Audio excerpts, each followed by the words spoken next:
President Trump back in August said he would be declaring the opioid epidemic a national emergency. And yesterday said he plans to make it official by signing and sending it to Congress next week. That comes as President Trump says he'll take another look at his nominee for drug czar after that bombshell report on opioids we told you about yesterday on the show. The investigation from the Washington Post and 60 Minutes found that Congressman Tom Marino championed a bill that made it harder for federal agents to stop Big Pharma from flooding the nation with addictive opioids. Here's the president responding to calls, including from several senators, to withdraw the Pennsylvania Republican as his drug czar nominee. As far as Tom Marino, so he was a very early supporter of mine, the great state of Pennsylvania. He's a great guy. I did see the report. We're going to look into the report. We're going to take it very seriously. Joining us now, Democratic Senator Joe Manchin of West Virginia. It was such a stunning report. Senator, thank you so much for being on the show this morning. Explain how it happened in the first place, because a lot of people don't understand how so many people can just push something like this through. Well, as you can imagine, I've never been more outraged at anything in my life than I had read the Washington Post. I want to thank the Washington Post and also 60 Minutes for the in-depth research that they have done, and it opened all of our eyes up. But when a bill such as this, or someone introduces a bill, it goes through the committee process, which it did in the Senate. And it was worked through that committee process. And if it comes out of that committee with no dissenting, Democrats and Republicans, both thinking or feeling, and their staffs have researched it and said, hey, we talked to the DOJ, Department of Justice, we've talked to the Drug Enforcement Agency, DEA. They said it was not impede their ability to do their job. Now, why they were so misled, and if you looked into it in more depth, as the report has showed, my goodness, Mika, you had most of the people that have left those agencies went to work for the companies that they were responsible for investigating before. It was, you talk about the swamp, that's quicksand. You're jumping from the swamp to quicksand there. And that's what happened. And then when it came to the floor, it comes from the committees, it goes to Mitch McConnell, the majority leader. He basically doesn't see any objection on anybody. The Democrats didn't bring it up. We didn't know about it. It wasn't something we voted on. They just agreed to unanimous consent and moved the process forward. That's exactly what happened. Now that we find out, everyone should be outraged. That bill needs to be repealed, and we will. I'm with Clara on that bill, and we're going to repeal it, and we need to repeal it. Go back to where they have the ability to oversight, and not only oversight, but not investigate, but then litigate against these people from doing it and hold them responsible. These all these agencies, as far as the middlemen, and then on top of that, you have a situation where Tom Marino, Congressman Marino, who is a proponent and basically the champion of this bill with Marsha Blackburn, and he's brought before us as now to be considered and as the drug czar. There's not one person in West Virginia that would believe that Congressman Marino could do his job effectively, or they would be believable.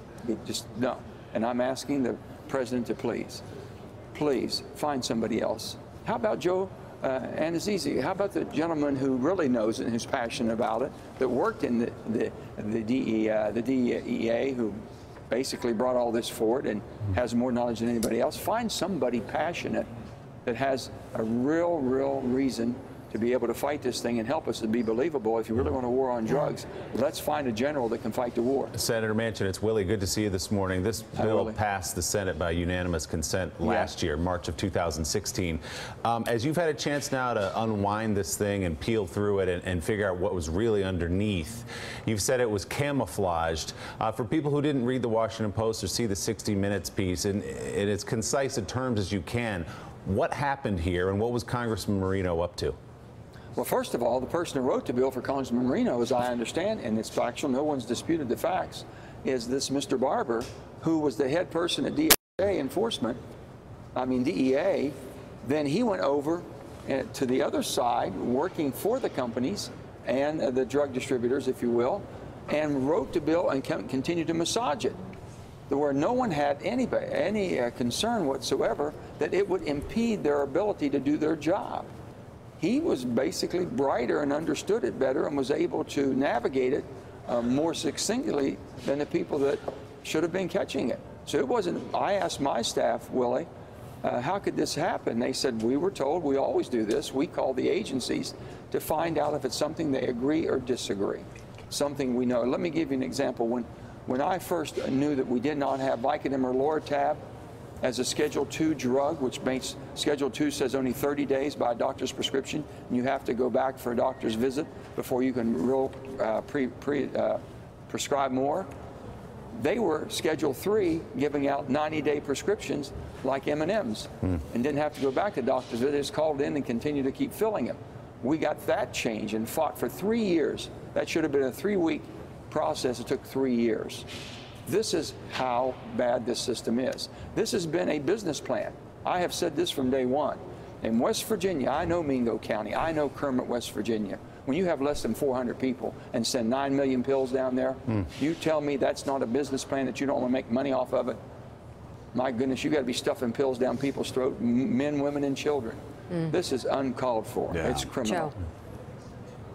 Yeah, no, it really is, and thank you for your hard work, Senator, because you've been a real champion in this area that really has impacted all of us. I want to change subjects for a minute here, because you went to dinner last night to talk about tax reform. You had a fancy dinner. Of course, Willie and I had our own fancy dinner. We had Crystal hamburgers with our bookies for the, right off the dog track. But let's talk about your dinner instead. Sure. You were talking about tax reform with Jared and Ivanka last night, and was wondering what was the outcome of the dinner, and do you believe that tax reform has a chance of passing in 2017? Well, first of all, I wanted to thank Jared and Ivanka for opening up their home. It was a great venue, and Joe, you've been around here long enough, and Mika, all of you all have covered this place long enough, knowing that we don't have that many opportunities as Democrats and Republicans to sit down and have a meal. They opened up their lovely home. It was a very nice dinner. We were able to talk for about 2 hours. It was a great conversation. Steve Mnuchin was there, and Mark Short was there from the White House, able to go back and forth trying to find a pathway forward that we as Democrats could work with our colleagues and our friends on the Republican side and find tax reform, a tax overhaul that really works for the middle class working people, that really works for those people that have families and children, get up every day trying to make this life for themselves, if you will, and make this country be as great as we are. That's what we talked about. Ivanka is passionate about child tax credits. We talked about that. And really the challenge that families have because of the high cost of nursery and babysitting cares and child caring. All these things we're passionate. But also, when we met with the president about 4 weeks ago, he was adamant this is not going to be a tax cut for the rich. Well, the plan that came out seems to be a tax cut for the rich. I was going to actually, Senator, I was going to ask you that question, because you're talking about helping the people of West Virginia, and I think the demographics in West Virginia are probably somewhat similar to the demographics in my old district. I've seen nothing in this tax bill that is going to help working class people, whether you're talking about Wheeling, West Virginia, or Pensacola, Florida, or Omaha, Nebraska. It'll help businesses, and I believe you help a business, you're going to help some of the workers. But what we've seen the past 5-10 years, as you know, when a lot of business and corporations make money, they buy back stock. They don't hire more people. They don't help working class people of West Virginia. So what's wrong with this tax bill, and how can you make it better for the people of Pensacola and West Virginia? Well, first of all, what we have seen so far has come from the legislature, has come from the House side, and I'm hoping that now the White House, once we get something in front of us, will weigh in and say that's not our intent, that's not what we want, and start making adjustments, because adjustments need to be made. The first blush, you're reducing the top rate from 39.6 to 35, raising the bottom rate from 10 to 12. It makes the optics are very bad about this. We have to have good dialogue, understanding what's trying to be accomplished here, and making sure that we don't have loopholes and tax credits that only the wealthy can take advantage of. That's what we have to close down.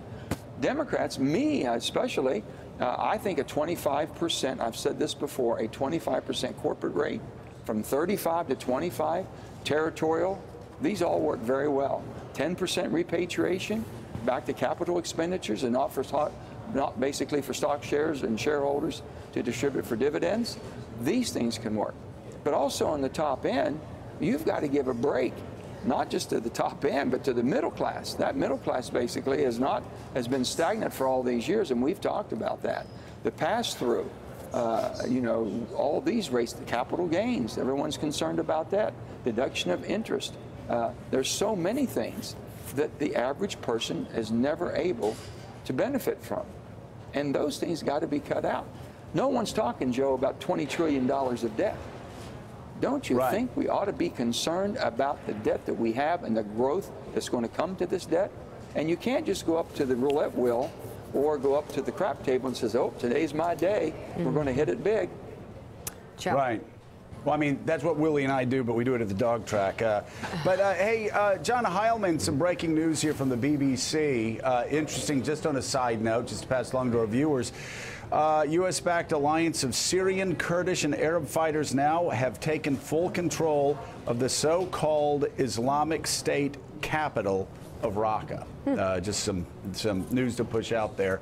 What a difference 6 months to a year makes. Yes, and again, let's be very clear. This started under Barack Obama. Donald Trump, of course, will take full credit for it. They certainly upped the operations and certainly had an intense focus on it, and we take nothing away from anybody in this administration that's done this. But these gains did start, and I will say, somewhat belatedly, under Barack Obama, when he finally started paying the attention to the rise of ISIS that he did. Right. It's a big moment. We've been talking about whether for years about the status of Raqqa. I got the right thing to do is ask Senator Manchin. Senator Manchin, hearing that news, what do you think that means for the prospects for stability in that region? Well, we're hopeful, very hopeful for that. You know, I'm really concerned about the Kurds right now, and John McCain, I think, hit it right on the head, and I'm watching that very close, John. So we're concerned about all of this, but basically it shows that the Iraqi forces, under our leadership and basically our training, has been very, very helpful and allowed them to be very aggressive and be able to have some wins on the battlefield. That's very, very promising. Hey, can I ask you, Senator, really quickly, what are you doing, what can you do to get the message out to our allies, our Kurdish allies, that we're going to stick with them, we're going to stand by them, because they were always our steadfast allies, and they were the one group of fighters that we could always depend on since 2003. How can we help them? Well, those of us who understand that, and those of us who are extremely appreciative and also very supportive of the Kurds, are going to make sure we continue to speak out, whether it be John McCain from the Armed Services Committee, those of us intelligence. I was on the Armed Services for 6 years with John. I know, and Jack Reed and all the good people there on that committee. We will continue to support the Kurds. We will continue to make sure they know that the Senate and the legislature is very supportive of them. And I would think that the president and this administration is very supportive. They have been tremendous allies, Joe. You've said it. We've not had to worry about the Kurds. They've stepped up. When they went into a fight, they went into a fight to win. And they were always behind us. So we want to make sure we're going to stick with them.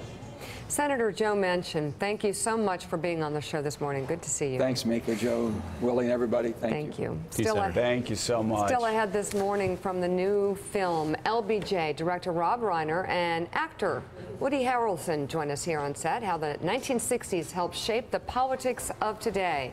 Morning Joe is coming right back. Thanks for checking out MSNBC on YouTube, and make sure you subscribe to stay up to date on the day's biggest stories. And you can click on any of the videos around us to watch more from Morning Joe and MSNBC. Thanks so much for watching.